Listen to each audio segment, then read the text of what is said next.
Floricanto presenta.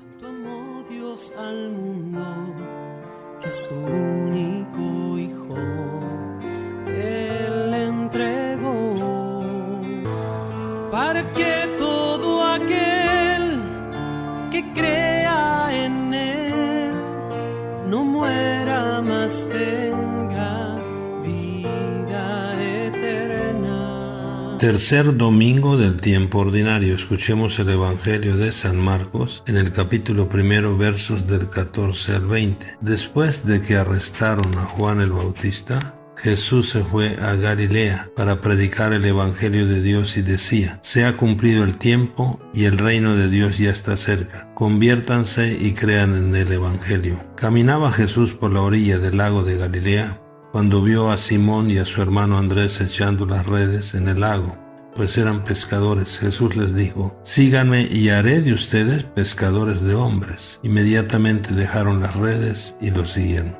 Un poco más adelante vio a Santiago y a Juan, hijos de Zebedeo, que estaban en una barca remendando sus redes. Los llamó y ellos, dejando en la barca a su padre con los trabajadores, se fueron con Jesús. Palabra del Señor. Mis queridos hermanos, en el mismo inicio del Evangelio de San Marcos que hoy escuchamos, el Señor nos hace una doble llamada: a la conversión y a seguirlo como sus discípulos. Después del bautismo guiado por el Espíritu, Jesús nos lleva a Galilea, donde anuncia el Evangelio de Dios. Su primera predicación es una llamada a la conversión, a volver nuestro corazón al Dios que viene a salvarnos. Este anuncio comprende varias afirmaciones. El tiempo se ha cumplido. Indica una plenitud que viene. Lo mejor ha llegado a nosotros. Es Dios el que lo hace llegar a su plenitud, realizando en él su designio de salvación. La segunda afirmación de esa alegre noticia es: el reino de Dios está cerca, que quería decir con esto que Jesús está con nosotros y con él todo puede ser nuevo y mejor. El reino de Dios entonces se identifica con Cristo, en cuanto que él, en el misterio de la encarnación, con sus palabras y sus acciones, hace llegar ya a los hombres la presencia transformadora y el poder de Dios. Pero entrar en este reino no es cosa fácil.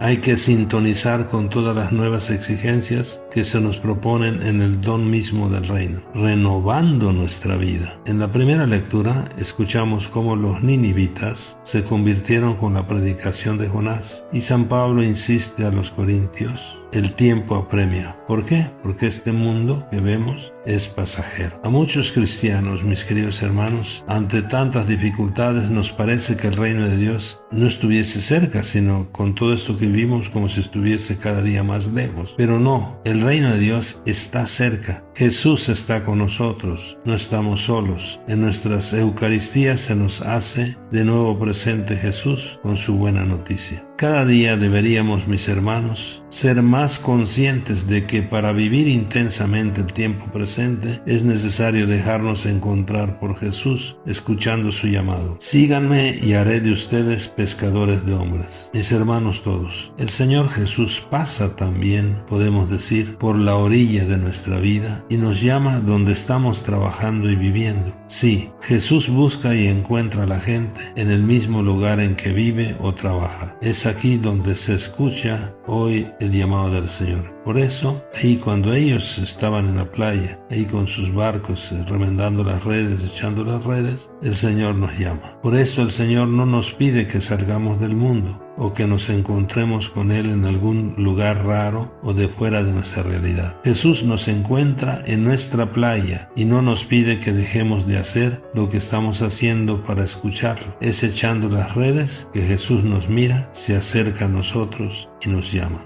¿A qué nos llama Jesús? A seguirlo, a estar con Él en su barca, a recorrer su camino en un nuevo mar, su mar de la misericordia y no el nuestro, movido muchas veces por intereses y caprichos. Mis queridos hermanos, hay que dar el salto de pescador de peces a ser pescador de hombres, a cambiar nuestro proyecto de pescadores de peces por el proyecto de Jesús de hacernos pescadores de hombres. Es decir, pasar del hacer las cosas a nuestra manera y movido por nuestros intereses, a hacer las cosas a su manera y por su reino. La llamada de Jesús encontró una respuesta pronta y bien disponible en los discípulos. Es sorprendente que estos pescadores dan una respuesta inmediata y generosa a la invitación de Jesús. Vemos entonces hoy a un Jesús que quiere entrar en nuestra vida. Le importa lo que hacemos, lo que pensamos y deseamos. Quiere llamarnos a su lado, quiere estar con nosotros y que con Él seamos pescadores de hombres. Jesús quiere algo mejor de nosotros y para nosotros. Nos llama y confía en nosotros. Podríamos preguntarle: Señor, ¿qué quieres de mí? Por esto, mis queridos hermanos, que nuestra oración sea la del salmista. Descúbrenos, Señor, tus caminos, porque sólo así podremos dejar nuestra playa de comodidades, nuestra barca y nuestras redes para seguirlo, sirviendo con alegría a nuestros hermanos. Mis queridos hermanos, dejemos que en cada Eucaristía, en medio de esta pandemia, el Señor nos ilumine en su palabra que escuchamos, que nos dé fuerza con su pan de vida que nos alimenta, y aceptemos el compromiso de construir su reino, viviendo como hermanos en la justicia, la paz, la solidaridad y el amor solidario con el más necesitado. Y escuchemos a Jesús que nos dice: conviértanse y síganme y haré de ustedes pescadores de hombres. Que nosotros, como los apóstoles, tengamos la prontitud y la disponibilidad generosa en seguir al Señor, dejando todo. Dejemos nuestras redes, dejemos nuestra barca, nuestra playita, nuestros caprichos. Bendiciones. Feliz domingo, feliz convivencia familiar en medio de esta situación que vivimos. Bendiciones. Jesús está vivo, Jesús está vivo, es el pan de vida bajado del cielo.